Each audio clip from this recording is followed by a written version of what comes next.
जिस आंदोलन का आपने जिक्र किया, अन्ना को ये महाराष्ट्र से पकड़ करके यहाँ लाए, उनकी मदद ली और मदद लेने के बाद अन्ना को भुला दिया।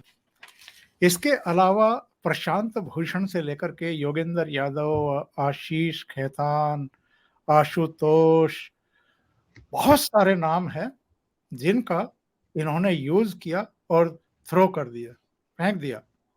किसी को कुछ नहीं दिया इन्होंने। अब तो अन्ना का नाम भी नहीं लेते।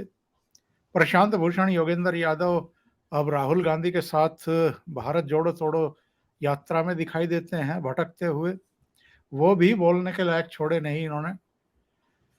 अभी जो इनके कच्चे चिट्ठे खुल रहे हैं, और एक महाठग जिसने रेनबैक्सी के प्रमोटर्स को जेल से बाहर निकालने का नाम लेकर के उनकी पत्नियों को ही ठग लिया, 200 करोड़ रुपया ठग लिया, वो ये कह रहा है कि मेरे पास तमाम तरह के प्रमाण हैं, आप चाहें तो मेरा पॉलीग्राफ टेस्ट करा लीजिए, नार्को टेस्ट करा लीजिए, जितने प्रमाण मेरे पास हैं वो मैं सारे देने को तैयार हूं।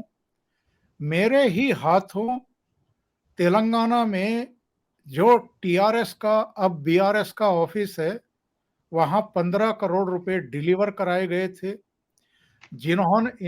इन्होंने उसका कोड वर्ड दिया था 15 किलो घी, और वो कह रहे हैं कि कुल मिलाकर के 75 करोड़ रुपया 2020 में बीआरएस कार्यालय को हमने पहुंचाया या दिया, पहुंचवाया। सुकेश चंद्रशेखर के जो आरोप हैं, और ये मैं अपने दर्शकों को दिखा भी दूं, जो उन्होंने रिलीज किए हैं किसी पत्रकार के द्वारा, ये आशीष हैं, एबीपी न्यूज में है, इन्होंने ये ट्वीट जारी किए हैं जिनका जिक्र वो लगातार कर रहे हैं। ट्वीट नहीं है, व्हाट्सएप चैट है, जिनका उन्होंने कई बार जिक्र किया है कि मेरे पास व्हाट्सएप चैट हैं। ये जो नए सबूत सुकेश चंद्रशेखर की तरफ से आ रहे हैं, और केजरीवाल के नाम लेकर के वो कह रहे हैं केजरीवाल ने मुझसे कहा था।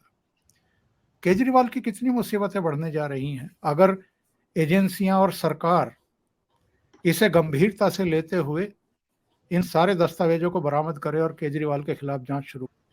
देखिए सर, ये तो जवाब मोदी साहब को देना है, क्योंकि उन्होंने कई बार ओपनली आरबीआई और ईडी की कॉन्फ्रेंसेस में इस बात को बोला है कि भ्रष्टाचार के साथ कोई कॉम्प्रोमाइज नहीं होगा।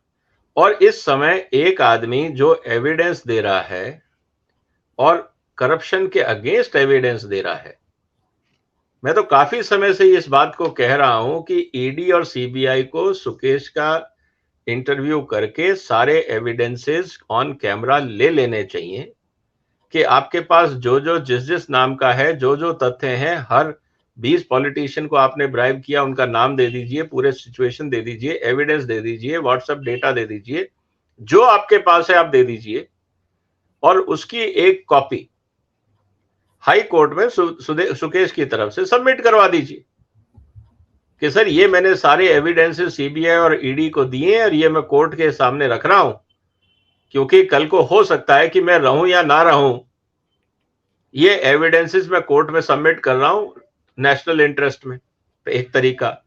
दूसरा ये है कि उन सब का फोटोकॉपी करके जेरोक्स करके पूरे समाज में उसको छाप दे, सोशल मीडिया देखता रहेगा। बाद में रही बात एविडेंस की, जैसे उन्होंने गाड़ी का नंबर दिया, आदमी का नंबर दिया, टाइम का नंबर दिया, सिचुएशन दिया, आपको क्या लगता है कि समाज में लोग उसको कॉरोबोरेट नहीं करेंगे? जैसे ही आप गाड़ी नंबर देंगे 5 मिनट में लोग ई वाहन के पोर्टल पे जाके चेक कर लेंगे गाड़ी किसके नाम पे रजिस्टर्ड है। तो कहने का मतलब यह है, आज की दुनिया में कुछ छुपता तो है नहीं। अब ये तो इन्वेस्टिगेशन एजेंसीज पे है कि वो धीरे धीरे काम करती हैं, तेजी से काम करती हैं, इंस्टॉलमेंट्स में काम करती हैं, या उसका एक टाइमिंग लेके करती हैं जिसके पीछे एक पॉलिटिकल इंटरफेरेंस या एक पॉलिटिकल टाइमिंग हो सकता है।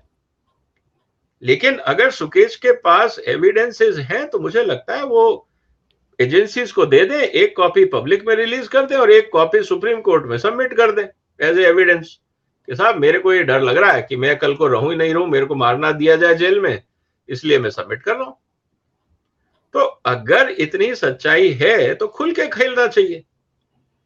और सुकेश बार बार बोल रहा है कि मेरे पास ये एविडेंस है, ये एविडेंस है, तो सीबीआई जाके बात क्यों नहीं करती सुकेश से कि भाई जलाओ, दिखाओ कौन सा एविडेंस है तुम्हारे पास, कौन कौन करप्ट लोग हैं। एक आदमी खुद के चल के बोल रहा है कि मुझे पता है कि ये आदमी करप्ट है और मेरे पास प्रूफ है, और करप्शन एजेंसीज उसको इग्नोर कर रही हैं।